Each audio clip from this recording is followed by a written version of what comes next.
കോൺഗ്രസിന് പുതിയ KPCC president വന്നിരിക്കുകയാണ്. കെ സുധാകരൻ അദ്ദേഹത്തിൻ്റെ സ്ഥാനമൊഴിയുന്നു. കണ്ണൂരിൽ നിന്ന് തന്നെയുള്ള നേതാവാണ് പുതിയ KPCC പ്രസിഡന്റ്. പേരാവൂർ MLA ആയിട്ടുള്ള ദീർഘകാലമായി പേരാവൂർ MLA ആയിരിക്കുന്ന സണ്ണി ജോസഫാണ് KPCCയുടെ പുതിയ പ്രസിഡന്റ്. കണ്ണൂരിൽ നിന്ന്, അത് മലബാറിൽ നിന്നൊരു നേതാവ് വേണം എന്നൊരു ആശയമുണ്ടായിരുന്നു. അതിൻ്റെ ഭാഗമായിട്ടാണ് അദ്ദേഹം മലബാറിൽ നിന്ന് KPCC പ്രസിഡന്റ് ആവുന്നത്. പിന്നെ ക്രിസ്ത്യൻ ന്യൂനപക്ഷ വിഭാഗത്തിൽ നിന്നൊരാൾ, പ്രത്യേകിച്ച് കത്തോലിക്ക വിഭാഗത്തിൽ നിന്നൊരാൾ KPCC പ്രസിഡന്റ് ആവണം എന്ന വലിയ രീതിയിലുള്ള മൂവ്മെൻ്റ് ഉണ്ട്. അതിൻ്റെ ഭാഗമായിട്ടാണ് പല പേരുകളും നമ്മൾ കേൾക്കേണ്ടി വന്നത്. പല നേതാക്കളുടെ, ക്രിസ്ത്യൻ നേതാക്കളുടെ പേരുകളും KPCC പ്രസിഡന്റ് സ്ഥാനത്തേക്ക് വന്നത്. ക്രിസ്ത്യൻ ന്യൂനപക്ഷത്തിൽ നിന്ന് ഒരാളായിരിക്കണം എന്നുള്ളതിൻ്റെ കോൺസെപ്റ്റിലാണ് ആൻഡോ ആൻ്റണിയുടെ പേര് വളരെ സജീവമായി വരുന്നത്, ബെന്നി ബെഹന്നാൻ്റെ പേര് വളരെ സജീവമായിട്ട് വരുന്നത്, മാത്യു കുഴൽനാടൻ്റെ പേര് വളരെ സജീവമായി വന്നിരുന്നു. പക്ഷേ ഇതിലൊക്കെ സാമുദായിക ക്രിസ്ത്യാനിറ്റിക്കുള്ളിൽ നിന്നുള്ള സാമുദായികമായ ആരെങ്കിലും ഒരാൾ, അതിൽ കത്തോലിക്ക സഭാവിശ്വാസിയാവണമെന്നുള്ള നിർബന്ധം കോൺഗ്രസിനുണ്ടായിരുന്നു. നിർദ്ദേശം കോൺഗ്രസിൽ നിന്ന് പോയിരുന്നു. അതിൻ്റെ ഭാഗമായിട്ട് തന്നെയാണ് സണ്ണി ജോസഫിൻ്റെ പേര്, അല്ലെങ്കിൽ സണ്ണി ജോസഫിൻ്റെ നറുക്ക് വീഴുന്നത്. സണ്ണി ജോസഫ് സീനിയർ മോശം നേതാവാണ്. അതായത് നിയമസഭയിൽ അദ്ദേഹത്തിന്, പ്രത്യേകിച്ച് കഴിഞ്ഞ ഉമ്മൻചാണ്ടി ഭരണകാലത്തൊക്കെ തന്നെ നിയമസഭയിൽ വളരെ സജീവമായി പ്രവർത്തിച്ചുകൊണ്ടിരുന്ന ആ സമയം വളരെ പ്രധാനപ്പെട്ടതായിരുന്നു. അദ്ദേഹത്തിൻ്റെ റോൾ അദ്ദേഹം വളരെ നന്നായിട്ട് പ്ലേ ചെയ്തിട്ടുണ്ട്. കഴിഞ്ഞ ഭരണകാലത്തും അദ്ദേഹത്തിൻ്റെ റോള്, സീനിയർ മോസ്റ്റ് ആയിട്ടുള്ളൊരു നേതാവാണ്. അതായത് തലമുറ മാറ്റമെന്ന് പറയാൻ പറ്റില്ല. കോൺഗ്രസ്സിലെ തന്നെ വളരെ സീനിയറായ ഒരു നേതാവിനെയാണ്, സണ്ണി ജോസഫിനെയാണ് KPCC അധ്യക്ഷ സ്ഥാനത്തേക്ക് തിരഞ്ഞെടുത്തിട്ടുള്ളത്. പക്ഷേ ഇവിടെ ഒരു വലിയ പ്രശ്നമെന്ന് പറയുന്നത്, സണ്ണി ജോസഫ് ആ പേരാവൂർ മണ്ഡലത്തിൽ മാത്രം ഒതുങ്ങി നിൽക്കുന്ന ഒരു നേതാവാണ്. തൊട്ടടുത്ത മണ്ഡലമായ ഇരിക്കൂറിലേക്ക് വേണമെങ്കിൽ സണ്ണി ജോസഫിനെ കൊണ്ടുവരാം. പക്ഷേ കണ്ണൂർ ജില്ലയിലുടനീളം അദ്ദേഹത്തിന് സ്പേസ് ഇല്ല. അതായത് കണ്ണൂരിലെ ഒരു ജനകീയനായ നേതാവല്ല സണ്ണി ജോസഫ് എന്ന് പറയുന്നത്. നമുക്ക് ഇതിനു മുമ്പത്തെ KPCC പ്രസിഡൻ്റൊക്കെ നോക്കുക, എല്ലാവരും സ്റ്റേറ്റ് വൈഡ് വളരെ സ്ട്രോങ് ആയിട്ടുള്ള നേതാവാണ്, അല്ലെങ്കിൽ അവരെ വളരെ ഫെമിലിയറായി ഓരോ ജനങ്ങളെ അറിയാവുന്ന നേതാവാണ് KPCC പ്രസിഡന്റ് ആയിട്ടുള്ളത്. അത് രമേശ് ചെന്നിത്തല ആവട്ടെ, കെ സുധാകരനാവട്ടെ, VM സുധീരനാവട്ടെ, മുല്ലപ്പള്ളി രാമചന്ദ്രനാവട്ടെ, ആരായിരുന്നു, അവരൊക്കെ തന്നെ ഒരു സ്റ്റേറ്റ് വൈഡ് വളരെ പെട്ടെന്ന് ആൾക്കാർക്ക് കളക്ട് ചെയ്യാൻ പറ്റുന്ന നെയിമും ഫേസും ഒക്കെയാണ്. സണ്ണി ജോസഫിന് അങ്ങനെ ഒരു ഫേസ് ഇല്ല. പേരാവൂർ മാത്രം ഒതുങ്ങി നിൽക്കുന്ന ഒരു നേതാവാണ് സണ്ണി ജോസഫ് എന്ന കാര്യത്തിൽ യാതൊരു സംശയമില്ല. കണ്ണൂരിൻ്റെ മറ്റുമുണ്ട്, മലയോര മേഖലകളിലും ക്രിസ്ത്യൻ മേഖലകളിലും വളരെ സജീവമായി പ്രവർത്തിക്കുന്ന ഒരു നേതാവും. പിന്നെ നിയമസഭയിലെ അദ്ദേഹത്തിൻ്റെ പ്രവർത്തനവും വളരെ ശ്ലാഘനീയമാണ്. ആ രീതിയിൽ അദ്ദേഹം അഭിപ്രായങ്ങളൊക്കെ പറയാൻ വരുന്നൊരു നേതാവാണ്. പക്ഷേ അതിനപ്പുറത്തേക്ക് കെ സുധാകരനോളം തലപ്പൊക്കം ഒരിക്കലും ഇല്ല. ഇപ്പോൾ കോൺഗ്രസ്സിന് വലിയ രീതിയിൽ, അതായത് VD സതീശൻ പറഞ്ഞാൽ സ്വാഭാവികമായി കാര്യങ്ങൾ നടന്നു പോകുന്ന രീതിയിൽ VD സതീശൻ്റെ ഒരു കൺട്രോളിലേക്ക് കോൺഗ്രസ് പൂർണ്ണമായി മാറും. അല്ലെങ്കിൽ സണ്ണി ജോസഫ് വലിയ രീതിയിൽ ഒരു ജനകീയത ഇല്ല, അല്ലെങ്കിൽ ജനകീയ അടിത്തറ, അങ്ങനെ ഒരു ജനകീയ അടിത്തറയൊന്നും ഇല്ലാത്തതുകൊണ്ട് തന്നെ അദ്ദേഹം നോർമലി ഒരു ഓഫീസ് ഫംഗ്ഷൻ ചെയ്യുന്നത് പോലെ KPCC കൊണ്ടുപോകാനാണ് സാധ്യത. മറ്റ് നേതാക്കളെല്ലാം അദ്ദേഹത്തിന് മുകളിലായിട്ടാണ്. ഇപ്പോൾ കെ സുധാകരനോടൊന്നും ഒരിക്കലും ആ രീതിയിൽ ഉയർന്ന് കമ്പയറബിൾ പോലുമല്ല, പ്രവർത്തന ശൈലി പോലുമല്ല, മറ്റു രീതിയിൽ ജനകീയതയ്ക്ക് മുമ്പിലോ അല്ലെങ്കിൽ അദ്ദേഹത്തിൻ്റെ ഫെമിലിയറായ ഫേസ് എന്നതിൽ ഫെമിലിയാരിറ്റീൻ്റെ മുമ്പിലൊക്കെ തന്നെ ഒരിക്കലും കമ്പയർ ചെയ്യാൻ പറ്റാത്തൊരു നേതാവാണ്. കെ സുധാകരൻ എന്താണ് സംഭവിക്കുന്നത്? കെ സുധാകരനെ എങ്ങനെയാണ് അദ്ദേഹത്തിൻ്റെ രാഷ്ട്രീയത്തെ മുന്നോട്ട് കൊണ്ടുപോകുക? അദ്ദേഹത്തിന് വയസ്സായിരുന്നു. പൊതുവെ പറഞ്ഞിട്ട് വരുന്നത് അദ്ദേഹത്തിന് വയസ്സായി, അദ്ദേഹത്തിന് ഇനി മുന്നോട്ട് പോകാനാവില്ല. അദ്ദേഹം പറയുന്നതിന് അദ്ദേഹത്തിന് കൃത്യമായി ആത്മബോധമില്ലാത്ത പോലെയാണെന്നൊക്കെ ആ രീതിയിലൊക്കെയാണ് വലിയ രീതിയിൽ പ്രചരണം നടത്തുന്നത്. പക്ഷേ കെ സുധാകരന് ശേഷം എന്താണ്, കെ സുധാകരൻ കണ്ണൂരിലെ ലോക്സഭാ അംഗമാണ്. അദ്ദേഹം കണ്ണൂരിൽ അത്ഭുതകരമായ വോട്ടാണ് അദ്ദേഹം പിടിക്കുന്നത്. പ്രത്യേകിച്ച് അത്രയും പ്രധാനപ്പെട്ടൊരു മേഖലയിൽ LDFൻ്റെ കൊടുങ്കോട്ട ഉള്ള പല മണ്ഡലങ്ങൾ, ധർമ്മടം പോലെ, അതുപോലെ തളിപ്പറമ്പ് പോലെയുള്ള, മട്ടന്നൂർ പോലുള്ള വലിയ രീതിയിൽ വോട്ട് പിടിച്ച് ജയിച്ച, അതായത് 50,000-നും 60,000 ഒക്കെ വോട്ട് പിടിച്ച് ജയിച്ച ലോക്സഭാ മണ്ഡലത്തിലാണ് വലിയ രീതിയിൽ അദ്ദേഹം ലീഡ് ചെയ്യുന്നത്. അത് ലീഡ് ചെയ്യാന്ന് പറഞ്ഞാൽ വലിയ രീതിയിൽ വോട്ട് പിടിക്കുന്നത്. ചില സ്ഥലത്ത് ലീഡ് ചെയ്തിട്ടുണ്ടാവില്ല, പക്ഷേ എന്നാൽ കൂടി വളരെ, ഇപ്പോൾ തളിപ്പറമ്പിൽ അദ്ദേഹം ലീഡ് ചെയ്തിട്ടുണ്ട്. അതൊരു 40,000 വോട്ടിനൊക്കെ ഒരു സമയത്ത് ജെയിംസ് വിലാസ് ജയിച്ച സ്ഥലമാണ്. അപ്പോൾ അത്രയേറെ പ്രധാനപ്പെട്ട മണ്ഡലങ്ങളിൽ ലീഡ് ചെയ്യുക, അല്ലെങ്കിൽ വലിയ മത്സരം കാഴ്ചവെക്കുക, മട്ടന്നൂരൊക്കെ വലിയ മത്സരം കാഴ്ചവെച്ചൊരു വലിയ നേതാവ്, ആ ഒരു ജനകീയത. അതായത് ഇപ്പോൾ നമ്മളത് കണ്ണൂർ മണ്ഡലം കെ സുധാകരൻ നിൽക്കുമ്പോൾ സേഫാണ്, ഒരിക്കലും വേറെ ആരും ജയിക്കില്ല, കെ സുധാകരൻ തന്നെ ജയിക്കുള്ളൂ. ഇപ്പോൾ കണ്ണൂരിൽ എവിടെ നിർത്തിയാലും കെ സുധാകരൻ നല്ല ഫൈറ്റ് ക്രിയേറ്റ് ചെയ്യുന്ന ഒരു നേതാവാണ്.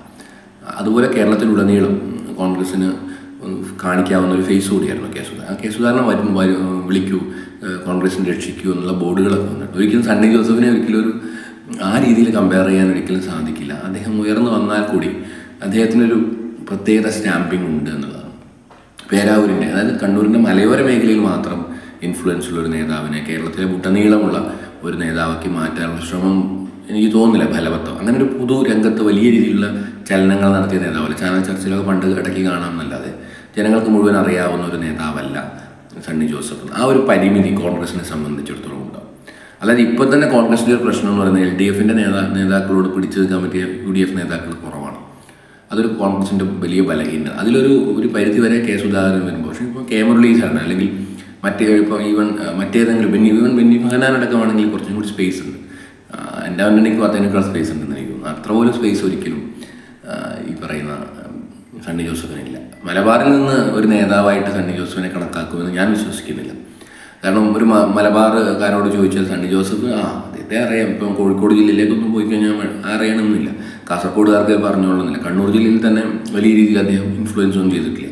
ഒരു ഇൻഫ്ലുവൻസും കണ്ണൂർ ജില്ലയിൽ സണ്ണി ജോസഫിന് ഉണ്ടാക്കാനായിട്ടുണ്ടെന്ന് ഞാൻ വിശ്വസിക്കില്ല. സുധാകരൻ അപ്രമാദം കൊണ്ടായിരിക്കാം ചിലപ്പോൾ അദ്ദേഹത്തിൻ്റെ ജനകീയതയ്ക്ക് മുകളിൽ മറ്റൊരാൾക്ക് വളർന്ന് വന്നിട്ടില്ല കണ്ണൂരാരും. അപ്പോൾ മലബാറിൽ പ്രത്യേകിച്ച് വലിയ ഇൻഫ്ലുവൻസ് ഒന്നും ഉണ്ടാക്കാനില്ല. അദ്ദേഹം ക്രിസ്ത്യൻ കമ്മ്യൂണിറ്റി കണക്കിലെടുത്തുകൊണ്ട് അവരിൽ നിന്ന് അകന്നു പോകുന്ന, കോൺഗ്രസിൽ നിന്ന് UDFിൽ നിന്ന് അകന്നു പോകുന്ന, പ്രത്യേകിച്ച് കേരള കോൺഗ്രസ് പോയപ്പോൾ UDFിൽ നിന്ന് അകന്നു പോകുന്ന കത്തോലിക്ക വിശ്വാസികളെ അല്ലെങ്കിൽ കോൺഗ്രസിൻ്റെ നിന്ന് അകന്നു പോയ അല്ലെങ്കിൽ UDFിൽ നിന്ന് അകന്നു പോയ ക്രിസ്ത്യൻ ബെൽറ്റിനെ പിടിച്ചു നിർത്താൻ സാധിക്കുമോ എന്നുള്ളത് മാത്രമാണ് ഇപ്പോഴത്തെ ഒരു ഗ്യാംബ്ലിംഗ് എന്ന് പറയുന്നത്. അടൂർ പ്രകാശിനെ കൊണ്ടുവരുമ്പം മറ്റൊരു ഗ്യാംബ്ലിംഗാണ്. ആ രീതിയിൽ അടൂർ പ്രകാശിനെ UDFിനെ കൺവീൻ ഉണ്ടാക്കുമ്പോൾ ഈഴവ വോട്ടുകൾ, പക്ഷേ ആ രീതിയിൽ ഈഴവ വോട്ടുകൾ അടൂർ പ്രകാശിന് കിട്ടുമെന്നല്ലാതെ മറ്റുള്ളവർക്ക് ക്യാൻവാസ് ചെയ്യാൻ പറ്റുമോ എന്നുള്ളതൊക്കെ കാത്തിരുന്ന് കാണും. ഇതൊക്കെ ഒരു കാസ്റ്റ് സ്ട്രാറ്റജി കൊണ്ടുവന്നു. ഷാഫി പറമ്പലിനെ കൊണ്ടുവരുന്നു. അപ്പോൾ അത് മുസ്ലിം വോട്ടുകളെ പിടിക്കാൻ. അപ്പോൾ കേരള അങ്ങനൊരു കലക്റ്റീവ് കാസ്റ്റ് പൊളിറ്റിക്സിൽ കോൺഗ്രസ് നീങ്ങുകയാണ്. മെറിറ്റിനപ്പുറത്തേക്ക് അവരുടെ രാഷ്ട്രീയ മെറിറ്റിനപ്പുറത്തേക്ക് അവരുടെ ജാതി മെറിറ്റ് ആവുന്നുണ്ടോ എന്നുള്ളത് നമ്മൾ കണ്ടെത്തേണ്ടത്. അതിലൂടെ ജാതീയതയിലൂടെ ഒരു ജാതിയുടെയും നേതാവായിട്ട് അവരെ വളർത്തിക്കൊണ്ടുവന്ന് കോൺഗ്രസ് കൊണ്ടുപോകും. നമ്മൾ അങ്ങനെയാണ് കാണുന്നത്. അതൊരു ഭീകരമായ അവസ്ഥയാണ്. ചിലപ്പോൾ അത് ഗുണപരമാവാൻ സാധ്യതയില്ല. VD സതീശനെ കൊണ്ടുവരുന്നത് അങ്ങനെയല്ല. കെ സുധാകരനെ അല്ലെങ്കിൽ കെ മുരളീധരൻ, രമേശ് ചെന്നിത്തല ഒന്നും ആ രീതിയിൽ വളർന്നു വന്നവരുടെ സ്റ്റാമ്പ് ചെയ്യപ്പെട്ടിട്ടുണ്ടാവും ചിലപ്പോൾ രമേശ് ചെന്നിത്തല NSSൻ്റെ ഒക്കെ. പക്ഷെ എന്നാൽ കൂടി അത്ര ഏറെ അടൂർ പ്രകാശിനെ നമുക്ക് പെട്ടെന്ന് സ്റ്റാമ്പ് ചെയ്യാൻ പറ്റുന്ന ആ രീതിയിൽ സ്റ്റാമ്പ് ചെയ്യപ്പെട്ട നേതാവാണ് അടൂർ പ്രകാശ്. അതുപോലെയാണ് സണ്ണി ജോസഫ് ഒരു കത്തോലിക്ക സഭാവിശ്വാസി എന്ന രീതിയിലാണ് അദ്ദേഹത്തെ പേസ് ചെയ്യുന്നത്. അപ്പോൾ അങ്ങനെ വരുന്ന സമയത്ത് അതൊരു ദൂരവ്യാപകമായ ഒരു പ്രശ്നം കോൺഗ്രസിൽ ഉണ്ടാക്കാനുള്ള സാധ്യതയുണ്ട്. ഏതായാലും കോൺഗ്രസിനെ നയിക്കാൻ കെ സുധാകരന് ഒരു ബാല്യം കൂടി കൊടുക്കേണ്ടിയിരുന്നു. അദ്ദേഹത്തിന് യാതൊരു താല്പര്യമില്ലാതെയാണ് അദ്ദേഹത്തിനെ മാറ്റാതിരിക്കാൻ അദ്ദേഹം പരമാവധി ഈ സ്ഥാനം അദ്ദേഹം ആഗ്രഹിച്ചിരുന്നു. കാരണം ഒന്നും അല്ലാതാക്കി പുറത്താക്കിയ പോലെയാണ് ജനങ്ങൾക്ക് ഫീൽ ചെയ്യുക. അദ്ദേഹത്തിൻ്റെ ഒരു വലിയ സുപ്രീമസി ഉണ്ട്. അതിന് വലിയ രീതിയിൽ കോട്ടം കിട്ടും. അദ്ദേഹം ഒരു കഴിവില്ലാത്തവനായിട്ട് ചിത്രീകരിക്കപ്പെടും. പ്രത്യേകിച്ച് അദ്ദേഹത്തിൻ്റെ സമയത്ത് കഴിഞ്ഞ 4 വർഷത്തിനുള്ളിൽ ജയിച്ച തിരഞ്ഞെടുപ്പുകളെല്ലാം ജയിച്ച് വലിയ കുഴപ്പമില്ലാണ്ട് ഡാമേജ് ഇല്ലാണ്ട് മുന്നോട്ട് പോയിക്കൊണ്ടിരിക്കുന്ന സമയമാണ്. അതിൻ്റെ ഗുണം മുഴുവൻ VD സതീശന് മാത്രമാണെന്നും അത് കെ സുധാകരൻ്റെ കഴിവുകൊണ്ടല്ല എന്ന് തെളിയിക്കാൻ ഈ ഒരു സ്റ്റേറ്റ്മെൻ്റ് ഉണ്ടാകും. അത് പുതുപ്പള്ളിയിലും ഒക്കെ ജയിച്ച് കയറിയത് അല്ലെങ്കിൽ ഈ പറഞ്ഞ ഉപതെരഞ്ഞെടുപ്പിൽ പാലക്കാട് ജയിച്ച് കയറിയതൊക്കെ മുഴുവൻ VD സതീശൻ്റെ ട്രിക്കാണ്. കെ സുധാകരൻ അതിന് യാതൊരു റോളുമില്ല എന്ന് തോന്നിപ്പിക്കുന്നതാണ് കോൺഗ്രസിൻ്റെ നീക്കം. അല്ലെങ്കിൽ ഇങ്ങനൊരു നീക്കം നടത്തേണ്ട സമയമല്ല ഇത്. കെ സുധാകരനെ കൊണ്ട് കോൺഗ്രസിന് ബുദ്ധിമുട്ടുണ്ടാകുന്നു. അല്ലെങ്കിൽ VD സതീശൻ്റെ സ്വതന്ത്രമായ സഞ്ചാരത്തിന് കെ സുധാകരൻ അദ്ദേഹം സെൽഫുള്ള നേതാവാണ് സ്വാഭാവികമായിട്ടും. അങ്ങനെ അദ്ദേഹം മറ്റുള്ളവരെ കീഴിലൊന്നും നിന്നിട്ട് പോവില്ല. VD സതീശനെ സംബന്ധിച്ചിടത്തോളം അദ്ദേഹം കുറച്ചും കൂടി ഏകപക്ഷീയമായി പോകുന്ന ഒരാളാണ്, കലക്റ്റീവായി പോകുന്നില്ല. തൻ്റെ ആവശ്യങ്ങൾക്കും തൻ്റെ അഭിപ്രായങ്ങൾ പണ്ടും അങ്ങനെയാണ്, ഉമ്മൻചാണ്ടിയുടെ കാലത്തും കൊണ്ട് അദ്ദേഹത്തിന് വ്യക്തിപരമായ വിഷയങ്ങളുണ്ട്. അദ്ദേഹം വ്യക്തിപരമായ സ്റ്റാൻഡ് വളരെ എന്നോട് നിങ്ങൾ മിണ്ടണ്ട ഞാൻ മിണ്ടിക്കൊള്ളാം എന്ന് പറയുന്ന സ്റ്റാൻഡിലേക്ക് അദ്ദേഹത്തെയൊക്കെ ആ രീതിയിൽ ഡീൽ ചെയ്ത ഒരാളാണ് VD സതീശൻ. അപ്പോൾ അദ്ദേഹത്തിന് വൺ സൈഡറായി പോകാൻ പറ്റാത്തതുകൊണ്ടാണ് കെ സുധാകരനെ മാറ്റുന്നത്. VD സതീശന് സുഗമമായി യാത്ര ചെയ്യും. അതിന് അദ്ദേഹത്തിന് ഡീൽ ചെയ്യാൻ പറ്റിയ നേതാക്കളെ ഇടുക എന്നുള്ളതാണ്. ആ രീതിയിൽ VD സതീശന് ഡീൽ ചെയ്യാൻ പറ്റുന്ന നേതാക്കളെയാണ് ഇപ്പോൾ എല്ലാം വന്നിട്ടുള്ളത്. നമുക്ക് നോക്കാം ഈ തെരഞ്ഞെടുപ്പ് എങ്ങനെ ബാധിക്കുന്നുള്ളത്. ഇലക്ഷൻ മത്സരിപ്പിക്കും. ചിലപ്പോൾ നോക്കിയോ ഇവരെയൊക്കെ ഇലക്ഷൻ മത്സരിപ്പിക്കാനുള്ള സാധ്യതയുണ്ട്. കെ സുധാകരനെ മത്സരിപ്പിക്കും, മുല്ലപ്പള്ളി രാമചന്ദ്രനെ മത്സരിക്കും, കെ മുരളീധരനെ മത്സരിപ്പിക്കും. ഇവരൊക്കെ മത്സരിപ്പിച്ച് അവസാനം MLA സ്ഥാനം കൊടുക്കില്ല. കാരണം പഴയ ഒരു റിവെഞ്ച് അവിടെ കിടക്കും. മന്ത്രി സ്ഥാനം കൊടുക്കില്ല. VD സതീശന് പഴയ റിവെഞ്ച് അവിടെ കിടക്കുന്നുണ്ട്. കുറേ പേര് മന്ത്രിയായപ്പോൾ തന്നെ മാത്രം മന്ത്രിയാക്കാത്ത ഒരു റിവെഞ്ച് അവിടെ മനസ്സിലുണ്ട് അദ്ദേഹത്തിന്. അത് സ്വാഭാവികമായിട്ടും പുറത്തു വരാനാണ് സാധ്യത. നിയമസഭാ തെരഞ്ഞെടുപ്പിൽ എങ്ങനെയെങ്കിലും ജയിച്ച് കയറി മുഖ്യമന്ത്രിയാവാനുള്ള ശ്രമം അദ്ദേഹം നടത്തും. അതിൻ്റെ വലിയ രീതിയിൽ കെ സുധാകരനെ മാറ്റണമെന്ന വലിയ നിർദ്ദേശം പോയിട്ടുള്ളതും VD സതീശനിൽ നിന്ന് തന്നെയാണ്. കോൺഗ്രസിലെ പല നേതാക്കളും അതിന് എതിർപ്പായിരുന്നു. രഹസ്യമായും പരസ്യമായും എതിർത്ത നേതാക്കളുണ്ട്. പക്ഷെ അവരെയൊക്കെ ശശി തരൂർ, കെ മുരളീധരൻ, രമേശ് ചെന്നിത്തല ഇങ്ങനെ പലരും അദ്ദേഹത്തെ മാറ്റരുത് എന്ന് പറഞ്ഞ ആൾക്കാരാണ്. പക്ഷേ അതൊക്കെ UDF തള്ളുകയാണ്. കെ സുധാകരനെ സംബന്ധിച്ച് അദ്ദേഹത്തിൻ്റെ രാഷ്ട്രീയ ഭാവി എന്ത് എന്നുള്ളത് വളരെ വളരെ ശ്രദ്ധേയമാണ്. ഇനി അദ്ദേഹം പതുക്കെ കേരള രാഷ്ട്രീയത്തിൽ നിന്ന് അവസാനിക്കാനാണ് സാധ്യത. കാരണം ആ രീതിയിലാണ് അദ്ദേഹത്തെ സൈഡാക്കുന്നത്. അത് അദ്ദേഹത്തിൻ്റെ ജനകീയത സ്വാഭാവികമായിട്ടും അദ്ദേഹത്തെ സ്നേഹിക്കുന്ന വലിയ ജനവിഭാഗത്തിന് വലിയ വിഷമം ഉണ്ടാക്കാൻ സാധ്യതയുണ്ട്.